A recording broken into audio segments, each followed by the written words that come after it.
I'd like to know what that guy was talking about when he was talking about when I make that conscious thing. I mean, I can start off and I can write down what I think I want to get done today and all this kind of stuff. But the gentleman who creates his day? Yeah. And where he said he looks for these little things to kind of validate that he knows he's succeeding in what he's doing. And I wish I could take it into more practical terms. You can. You can. Let's just try this idea out. Let's say that tomorrow morning you get up. Okay. And before you have an opportunity to determine who you are and what your name is and what your sex is and who you are and what your story is, when you're still in that fuzzy state, before you go to the bathroom, before you have a pee, before you look in the mirror, you lay in a new idea, because you wake up in the morning and most people have to remember their problems. They have to remember what they're supposed to be stressed about. Because in those first few moments, you don't give a shit. You're in bliss. Right. What if you were to wake up in the morning and construct an idea that you wanted to live that day? And what if you were later to remember to write it down and then track that day? Whatever it is you want to desire. For me, very often what it was I wanted to know love. I wanted to know what that experience was. And sometimes I would wake up and the first thing I'd say is, I know I'm blocked. Why am I blocked? Show me why I'm blocked. That day was the day from hell. Because what would happen is that I would have reflected to me in every single person all the reasons why I was blocked. It was a horrible day.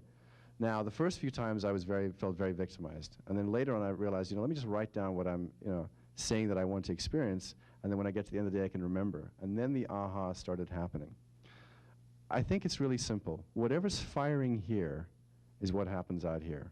The idea in this culture that all of that determines what's happening in here is silly. And I know lawyers are getting rich in it, and blame, but doesn't it make us think that we're trapped? If somebody else determines our feeling state, if I just know what your button is, and I push your button, and I've got you screaming, yelling, getting upset, feeling this, feeling that, you're not free, None of us are free if we're doing that.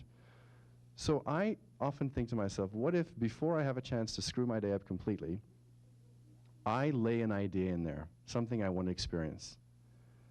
And I'm putting it, I suppose, in some way. Some people would call that prayer. Some people would call that giving it to God. I would maybe call that, putting it out in the quantum field.